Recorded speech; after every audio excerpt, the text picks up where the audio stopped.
Bonjour tout le monde, bon matin. Salut. Bonjour, bonjour, bienvenue dans ma cuisine. Bon matin tout le monde. Bonjour, c'est Fanny dans sa cuisine pour le live du mardi. Bon matin. Alors, on s'installe, on regarde si tout est correct de chaque bord. Parfait. Est-ce que vous, ça va de votre côté? Bon, on a Françoise, on a Sylvie, on a Sylviane. Donc, bonjour tout le monde, bon matin, je suis Fanelli, bienvenue dans ma cuisine. Notre live du mardi, on continue notre tour du monde. La semaine dernière, on a vu le saumon à la japonaise. La semaine dernière, on a vu le couscous de légumes. Quant à cette semaine, on aborde différents pays, plus côté Méditerranée. Aujourd'hui, donc, un mijoté de porc à l'espagnol. Jeudi, des tortellini sauce à la Gigi. Et vendredi, avec notre accord mets vin avec Manon, les bâtonnets apéro à la grecque. Donc, charmant programme pour sortir de la grisaille du mois de novembre. Donc, en arrière, vous entendez, j'ai lancé déjà une recette, évidemment, pour vous montrer le final. Ça sent extrêmement bon dans la maison. Donc, le programme d'aujourd'hui, un mijoté réconfortant, mais relevé, puisqu'on va y apporter des touches à l'espagnol. Alors, on commence tout de suite notre recette. Vous savez que l'intégralité de la recette est disponible sur fanelli.com. Et que si vous avez des questions, normalement, je suis capable de les voir en direct. Si ce n'est pas le cas, j'y réponds avec plaisir un peu plus tard. Alors, on y va. Donc, notre mijoté de porc à l'espagnol, on va commencer par préparer la base de notre sauce. Donc, pour la base de notre sauce, on va commencer par mettre un oignon, puis environ 2 gousses d'ail. Comme ceci. Ensuite, on va venir ajouter un poivron. Le poivron, vous voyez, je l'ai juste coupé en deux. C'est important que ce soit des gros morceaux si on veut être capable de récupérer des morceaux à la fin. Parce que le poivron, c'est fragile, sinon il finit en purée. D'abord, ça rend de l'eau, puis on n'a plus de morceaux de poivron. Une fois qu'on a placé donc oignon, ail et poivron à l'intérieur du bol, alors on y va pour quelques secondes, 2 secondes en vitesse 5. On va voir que 2 secondes, c'est largement suffisant pour avoir des bons morceaux d'oignon et pas quelque chose de trop haché. Donc, voici de quoi ça a l'air. C'est bon. Donc, on fait redescendre au fond du bol parce que l'étape d'après, ça va être de faire suer, rissoler tout ça. Donc, comme la source de chaleur est en bas, ben, ça fonctionnera mieux, évidemment, si c'est redescendu. Ça va? On s'ajoute une petite touche de matière grasse, un petit peu d'huile d'olive. Donc, la quantité d'huile, c'est un peu à votre goût. Surtout, sachant que on va venir rajouter du chorizo. Donc, le chorizo, c'est un saucisson sec espagnol à base de paprika et d'épices. Il existe différentes sortes de chorizo, des plus ou moins piquants et des plus ou moins doux. Donc, épicés ou doux. Vous pouvez prendre celui de votre choix en fonction de vos goûts familiaux, on va dire. Ça peut être du chorizo en tranches comme ici, mais ça peut être aussi du chorizo en dés ou en bâtonnet. C'est des morceaux de chorizo qu'on va vouloir, d'accord? Donc je rajoute ici 150 g de chorizo, en plus de mon oignon, de mon ail et de mon poivron. Salut Martine, bonjour Marie-Claire, salut Suzy.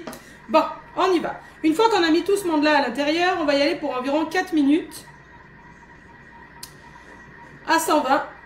Évidemment, on met le sens inverse pour ne pas abîmer notre chorizo et mijotage. Ça va tout le monde? On ne met pas le gobelet parce qu'on veut faire rissoler, suer. On ne veut pas créer d'humidité à l'intérieur du bol. Jusque-ci, ça a du sens? Oui? Bon. On avance un peu dans la recette. Puis quand on aura avancé dans la recette, je vais vous proposer des variantes avec autre chose que du chorizo ou autre chose, des variantes pour cette recette-là. Ça va? Bon. Alors, maintenant... qu'est-ce qu'il va y avoir encore dans notre recette? Donc, quand on parle de mijoté de porc, évidemment, ça va nous prendre du porc. Mais quand on dit le mot mijoté de bœuf, mijoté de porc, il faut faire vraiment attention parce que, par définition, à partir du moment où il y a ce mot mijoté ou ragoût, ça veut dire cuisson longue. Ça veut dire qu'il faut donc des morceaux faits exprès, des morceaux économiques qui sont beaucoup plus durs. C'est pourquoi on les fait cuire plus longtemps. Sous-entendu, dans cette recette de mijoté de porc, il n'est pas question de mettre du filet de porc ou filet mignon de porc. Parce que sinon, ça va finir en charpie, ça va finir en pré-mâché, ça ira pas du tout. Puisque le filet mignon ou le filet mignon de porc, ça dépend si on est en Europe ou ici, c'est une viande qui peut se manger rosée et qui est quand même assez tendre. Donc on est d'accord avec ça? Donc c'est important quand on fait un mijoté d'utiliser de la viande à mijoter, soit des morceaux durs. Alors c'est sûr que Europe ou ici, les termes vont être différents, mais on peut utiliser soit de la longe de porc, soit de l'épaule de porc, soit de la fesse de porc, coupée en cubes. Donc ça aussi, la taille des morceaux a une importance parce que si moi dans la recette, je vous invite à couper les morceaux comme ceci d'environ 2 cm par 2 cm, mais que vous mettez des morceaux beaucoup plus petits, ben c'est sûr qu'avec le temps de cuisson que je vais vous donner tout à l'heure, eh bien évidemment ce sera trop cuit puis ça finira en hachis. Inversement, si vos morceaux sont trop gros, ben évidemment avec le temps de cuisson et la proportion en humidité que je vais vous donner, si les morceaux sont trop gros, ce ne sera pas cuit. Puis ça c'est valable pour n'importe quel mijoté, daube, ragoût, bouilli, pot-au-feu, bœuf bourguignon, toutes ces affaires là c'est la même affaire. Le morceau de viande a une importance et la coupe du morceau de viande, d'accord? Il faut évidemment ajuster le temps en fonction. Ginette nous dit j'ai de la bavette, je ne sais pas si c'est la même famille, de la bavette de bœuf. Non, ne mettez pas de la bavette de bœuf là-dedans, certains. D'abord, c'est du porc qui va dans cette recette. Puis non, pas de la bavette, ça ira pas, c'est dommage, c'est gâché. Non. Donc, au niveau du porc, quand on parle de longe de porc ou d'épaule de porc, alors ça peut se vendre en rôti, ça peut se vendre en morceaux. On a un peu des différences, c'est-à-dire que la longe, c'est celle qui va être dans la côte de porc avec l'os, puis qui est vraiment la côte où on a vraiment une viande claire, pas foncée, puis pas nervurée. Donc ça va être un petit peu plus sec. Si vous êtes capable, c'est sûr que dans l'épaule ou dans l'échine, on a une viande de porc qui est spéciale mijotée et qui est un petit peu plus tendre quand même au bout de la ligne. Ça va? Mais quoi qu'il arrive, ce sera bon, c'est à mijoter. Si vous restez dans ces lignes-là, ça devrait bien se passer. Dominique dit, peut-on prendre du veau? Vous pouvez, mais le temps de cuisson sera différent, donc ça débalance un peu la recette parce qu'il va falloir diminuer l'humidité, etc., etc. On aura l'occasion de faire des mijotés de veau au courant de l'hiver. Ça va?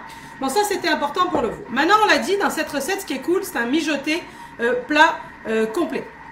Donc, ça veut dire qu'on va avoir notre viande, notre sauce, mais également la garniture qui va être du riz. D'accord? Donc ici, c'est du riz basmati ou du riz jasmin sec, cru, ok? Que je vais venir tout de suite rincer. Alors, pourquoi je m'en vais le rincer? Parce que je vais enlever un maximum d'amidon à l'intérieur de mon riz pour éviter qu'il ne colle de trop. Donc, j'ai mis ça dans mon panier. Je vais rincer longuement sous le robinet. Alors là, je fais ça loin pour vous regarder en même temps, mais normalement, je mélange avec ma main pour être sûr que mon riz soit bien rincé. En général, on dit que quand l'eau qui s'en écoule en dessous est claire, c'est que c'est correct. On a enlevé un maximum d'amidon pour éviter que le riz ne colle. Ça va? Ok. Une fois que j'ai bien rincé mon riz, alors là, on comprend qu'on a le mijoté, on a la sauce qui est en train de se faire. Puis qu'il va y avoir ensuite notre porc, puis nos olives, puis notre chorizo. Ça veut dire qu'il y a déjà beaucoup de monde à l'intérieur du bol. Donc, ce qu'on va faire, c'est qu'on va faire une arnaque. On va venir utiliser notre varoma. Alors, je prends ici mon varoma. Au fond de mon varoma, qu'est-ce qu'il y a? Un moule cheminée, d'accord, pour une meilleure circulation de la vapeur. Mais éventuellement, ça pourrait être un moule à pain, un moule à terrine en longueur du moment que la vapeur est capable de circuler. Mon riz, que j'ai donc rincé pour retirer un maximum d'amidon, je viens le verser correctement dans mon moule. Pour l'instant, je ne cherche pas à le répartir. Je cherche juste déjà à ne pas en mettre trop à côté. On s'occupera de le répartir un peu plus tard.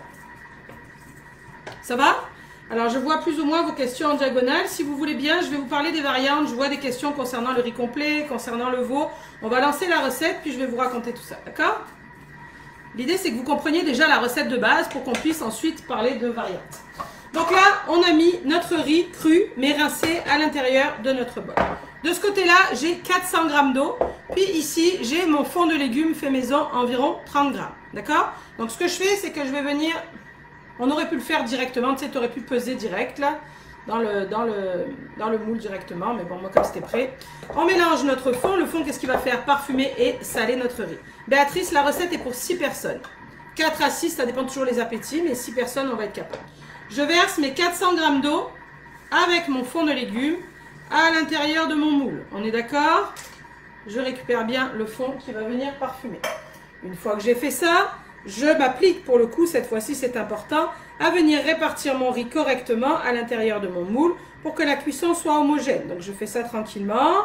Vous comprenez, il ne faut pas qu'il y ait comme ça de riz d'un côté puis comme ça de riz de l'autre, parce que il va doubler de volume. D'abord, il faut qu'il ait la place à l'intérieur du moule. Puis la cuisson sera préférable. Donc là, je vérifie un peu avec ma spatule. Tout semble parfait de ce côté. Est-ce que ça va pour l'instant? Pas compliqué, hein? Vous avez compris, je ne peux pas pencher, mais vous m'avez vu faire. Maintenant, ici, de ce bord-là, ça a sonné. Qu'est-ce qu'on a à l'intérieur? On se rappelle. Poivron, chorizo, oignon, notre belle garniture qui commence à rissoler puis à sentir bon. C'est bon? Maintenant, qu'est-ce qu'on rajoute? Une conserve de tomates andées, 796 ml. C'est important que ça soit cette même quantité parce que c'est le jus des tomates qu'on va utiliser pour cuire notamment à la vapeur. D'accord? Donc, c'est important d'avoir 796 ml de tomates en dés, les morceaux de tomates et le jus présent à l'intérieur de la conserve. Ça va? On rajoute 30 g de fond de légumes fait maison. Alors d'habitude, quand je fais une grosse recette comme ça, je vais plus vers 50 g de fond pour assaisonner correctement. Mais pourquoi là j'ai mis un peu moins à votre avis? Pourquoi j'ai mis 30 g? Parce que dans la recette, on a du chorizo, puis on a également des olives vertes. Et tout ça, c'est très salé, donc c'est pas la peine non plus que ce soit pas mangeable, hein, certains. C'est ça. Donc là, une fois que j'ai mis mes tomates, une fois que j'ai mis mon fond, je viens rajouter mes 700 g de cubes de porc d'environ 2 cm par 2 cm. Comme ceci. Je répartis légèrement. Je ne mélange pas spécialement. Je fais en sorte que ça ne fasse pas un gros tas au milieu de mon bol. Et je rajoute 200 g d'olives vertes. D'accord? Des olives vertes égouttées bien sûr. Éventuellement rincées si vous voulez enlever un peu le côté sel. Que ce soit au niveau du chorizo ou au niveau des olives, vous pouvez diminuer la quantité à 100 g et 100 g ou 150 et 150 au lieu de 200 et 200 comme c'est là. Mais enfin, c'est super bon comme ça. Donc, pardon. Donc là, on constate qu'il y a du monde là-dedans. Hein? Ça fait une belle quantité de mijoter. Maintenant, on replace notre couvercle comme ceci. On place notre varoma avec notre, vous vous rappelez, hein, je ne peux pas pencher, le moule avec le riz. 300 g de riz rincé et égoutté, 400 g d'eau. Notre fond, on referme. On ne met pas de papier parce que c'est justement l'humidité qu'on recherche. Et on programme 50 minutes. Varoma évidemment, sens inverse évidemment et mijotage. Alors maintenant qu'on a lancé tout ça, on va pouvoir décortiquer. Alors, je vois les variantes rentrer, mais je veux déjà voir si vous avez bien compris le principe. En fait, on pourrait faire exactement la même recette sans le varoma au-dessus. On aurait un très beau mijoté. À ce moment-là, on ferait cuire sans gobelet avec le panier sur le dessus pour éviter les projections. D'accord ? On n'a pas rajouté de liquide, c'est pas nécessaire parce que comme je vous l'ai dit, c'est l'eau présente dans la conserve de tomates qui va nous apporter suffisamment d'humidité pour avoir un beau mijoté, pas trop mouille-mouille, mais pas trop sec non plus. Parfois, on aurait pu rajouter une conserve de pâte de tomate ou de concentré de tomate pour lier la sauce. Mais nous, on ne veut pas faire ça parce que si on fait ça, on n'aura pas assez de dégagement de vapeur pour cuire notre riz sur le dessus. C'est bon? Le riz à l'intérieur du moule, il va cuire à la vapeur de la recette qui va venir chauffer l'eau qui est présente dans le riz et le riz va cuire par absorption, un peu comme dans un cuiseur à riz tout simplement. Enfantin, hein? Alors c'est sûr que les quantités, il ne faut pas s'emballer non plus parce qu'il faut que ça rentre à l'intérieur de ton moule, il faut se rappeler que ça va doubler de volume. Et puis c'est sûr qu'il faut une recette qui cuit quand même longtemps pour que ça ait le temps de chauffer et de cuire le riz. On ne peut pas faire du riz au-dessus avec, je ne sais pas moi, une crème de tomate qui va cuire 14 minutes, c'est certain que ça ne fonctionnera pas. Mais avant de vouloir partir dans des variantes un peu trop extrêmes, commencez déjà par faire la recette comme ça pour voir vraiment comment ça fonctionne, puis après ajuster. Concernant les variantes ingrédients, les olives et le chorizo, évidemment, qui ne sont pas obligatoires, c'est pour faire à l'espagnol. Tu peux soit mettre que le chorizo, soit que les olives, soit couper les proportions comme je vous l'ai dit, sans aucun problème. Ça va? Maintenant, on peut aussi avoir un mijoté de porc de base avec le porc et la tomate, mais lui donner d'autres orientations. On pourrait par exemple mettre des champignons puis des lardons. Champignons, lardons, tomates, ça serait super intéressant. On pourrait éventuellement mettre, qu'est-ce qu'on pourrait mettre? Olive noire et puis quoi? Pepperoni ici, je sais que le pepperoni c'est populaire. Olive noire et pepperoni ou olive noire et salami italien, ça pourrait faire une variante, une autre orientation. On pourrait mettre aussi ni olive noire, ni olive verte, ni chorizo, avoir un mijoté à la tomate et puis y mettre plus d'ail et puis du basilic par exemple. Ça ne changera rien au niveau de la sauce tomate et du temps de cuisson. Tout à l'heure, quelqu'un m'a demandé est-ce qu'on peut mettre du riz complet au-dessus au lieu de mettre du riz blanc. Alors oui, par contre ça prend une différence. Parce que le riz complet, qu'est-ce que ça a comme différence le riz complet et le riz blanc dans la vie normale? À part le fait que ce soit plus riche en fibres. Est-ce qu'il y a une différence au niveau de la cuisson du riz complet et du riz blanc? Ben oui, qu'est-ce qu'il y a comme différence? Le riz complet demande plus de temps de cuisson et donc plus d'eau. Donc ça veut dire que si tu veux faire du riz complet ici, ben il faudra mettre un peu plus d'eau. Puis probablement qu'il faudra mettre un peu plus de temps de cuisson ici, donc faire des morceaux de porc un petit peu plus gros. Ça se tient? Mais comme je vous dis, avant d'aller dans des variantes un peu extrêmes, commencez déjà par la recette de base. Alors oui, ça cuit 50 minutes, mais ça reste que c'est un mijoté avec ta garniture et que tout sera prêt par la suite. Est-ce que ça va? Si vous avez des questions, n'hésitez pas à les noter. Je pense que je les ai toutes attrapées en vol. Ça a sonné en arrière, on va s'en aller voir de quoi ça a l'air. Exactement la même recette faites en arrière. Donc ici, je vous apporte le varoma en avant. Regardez voir le riz à l'intérieur. Alors, on prend nos plats de service, comme ceci, comme ceci. Je ne vais pas me brûler. Hop, par ici. Vous voyez, le riz est super joli, super beau. Donc, ce que je vais faire, c'est que éventuellement, je vais venir le mettre dans mon plat. Comme ça, ça vous permet de voir correctement la texture. On va enlever ça du milieu. Et ensuite, on va s'en aller voir le mijoter. Vous voyez ça? C'est cool, non? Méchante belle quantité, je suis même pas sûre que ça va rentrer dans mon plat.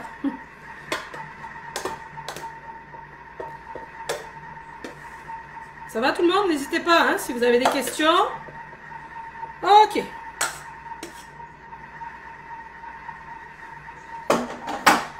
Alors, ici, ça va? Maintenant, allons voir notre mijoté à l'intérieur du bol. Alors, vous verrez dans la fiche recette, je vous mets toujours des petites photos. Est-ce qu'à la place du porc, on pourrait faire avec de la dinde? Oui, on pourrait, parce que la dinde, c'est assez coriace quand même. On pourrait faire des gros morceaux de dinde quand même, mais oui, ça pourrait. Qu'est-ce que j'allais dire? Ah oui, vous allez voir que je vous mets toujours des photos des étapes dans les fiches recettes, puis vous allez voir que sur ma fiche, il y a le fouet. Parce que souvent, quand je fais un mijoté ou quand je fais beaucoup de stock dans le bol, j'aime ça mettre le fouet pour aider à mélanger, à avoir une cuisson plus homogène. Mais c'est pas nécessaire. Disons que ça débarque. Alors comme ça débarque, on le met pas, puis ça fonctionne très bien comme ça. Bon, ben là, mon plat est juste un peu. Là. Je voulais prendre un joli plat, mais je vais déjà vous montrer de quoi ça a l'air comme ça. Il m'en reste un peu à l'intérieur du bol. Mais là, vous voyez déjà qu'il y a du monde là-dedans. Hein. Puis on voit qu'on a des super beaux morceaux de viande. Attends, est-ce que vous voyez assez? Qu'est-ce que vous en pensez? Si ça, c'est pas un plat super facile et super rapide. Combien mesure le bol du riz? Le moule? On peut mettre le moule 1 litre, celui que vous avez pour la plupart, ou 1,5 litre, ou peu importe, il faut que ça rentre dans le varoma. Sans problème, c'est pour ça que je vous dis ça pourrait être un moule à pain, sans aucun souci. Ce qu'il faut, c'est respecter les proportions liquide, riz et quantité. Oui, ça va me faire une belle quantité de riz, effectivement, mais je trouvais que ça valait la peine de vous montrer la recette au complet pour vous montrer comme ça fait du stock. Alors, est-ce que vous avez des questions concernant la recette d'aujourd'hui? Facile, non? J'espère que vous allez l'essayer. Si vous l'essayez, ben, j'espère que vous allez la partager. J'aime ça voir vos réalisations. N'hésitez pas à coller vos photos en dessous de l'événement d'aujourd'hui ou à mettre des messages ou à mettre sur la page. Ça fait toujours plaisir de voir que vous avez refait les recettes. Donc, je vous l'ai dit, jeudi, avec les VIP, c'est les tortellini sauce à la Gigi. Vendredi, à Cormet et Vin avec Manon, elle va nous proposer un super bon vin rouge pour aller avec des bâtonnets apéro à la grecque. C'est pas mal parce que c'est quelque chose qui va pouvoir nous servir pour le temps des fêtes. On pourra mettre ça au congèle sans problème et s'en servir à ce moment-là. Daniel dit ça ne s'est pas écrasé. Ben non, regarde Daniel, on voit les olives, on voit le porc, on voit... Si on a le bon temps de cuisson, les bons morceaux, puis la bonne recette, ça fonctionne bien. La semaine prochaine, on s'en va aux États-Unis. Cuisine américaine, la semaine prochaine. Donc à suivre. Je ne sais pas si vous avez remarqué dans le genre nouveauté, le nouveau webinaire qui a été annoncé sur fanelli.com. Donc là, on s'embarque vraiment pour le temps des fêtes. Je vous propose un menu des fêtes prêt à servir. L'idée, c'est que le week-end du 11 décembre, on cuisine ensemble les matinées pour un repas au complet qui va s'en aller au congélateur ou au frigo prêt à cuire. On va préparer du foie gras de A à Z, un lobe de foie gras cru qui va devenir une terrine, garni d'une confiture de figues, accompagné de baguettes viennoises. Le plat principal, ce sera un bœuf Wellington. Je ne sais pas si vous connaissez ça, le bœuf Wellington. C'est un filet de bœuf, filet mignon de bœuf ou filet de bœuf, duxelles de champignons, prosciutto, pâte feuilletée. On va préparer ça, tout ça fait maison. Il sera cru, direct au congélateur et on va le cuire directement du congèle au four pour avoir un résultat parfait. Servi avec une sauce poivre whisky, garni de pommes de terre duchesse et un dessert qui iront aussi au congélateur prêt à cuire. Et en dessert, on fera une couronne mousse au chocolat et coulis de clémentine, congélateur prêt à servir. Le rêve éveillé, sorti le 12 décembre, tout sera prêt, on sera bien tranquille. J'ai vu passer une question concernant cette recette, est-ce que ça se congèle? Oui, ça se congèle sans aucun problème. Le riz bof là, mais ça peut sans souci. Est-ce que ça va? Moi, pour la petite arnaque, ce qui peut m'arriver, c'est que parfois, je peux faire cette recette. Ce riz-là, je vais m'en servir pour faire une salade de riz, parce que, tu sais, ça se garde. Puis, mettons, j'ai envie cette fois-là de faire des pâtes. On va faire des pâtes fraîches avec le mijoté. Tu peux jouer comme tu veux avec tes recettes. Donc, pour revenir au webinaire, vous pouvez vous inscrire depuis fanelli.com très facilement. Et vous pouvez le suivre en direct. ou en différé pendant 45 jours après la date, mais disons qu'après Noël c'est un peu tard. Mais si vous préférez faire les recettes tranquillement, une après l'autre chez vous, il n'y a pas de problème, vous avez la vidéo et vous avez le livret recette. Il y a un rabais VIP bien entendu pour les membres VIP pour ce webinaire. Vous retrouvez toutes les infos de toute façon sur fanelli.com. Sur ce, je vous remercie, j'espère que vous avez aimé la recette, que vous allez la refaire et me la partager. Je vous dis à jeudi pour certains et à la semaine prochaine pour les autres. Salut, merci beaucoup.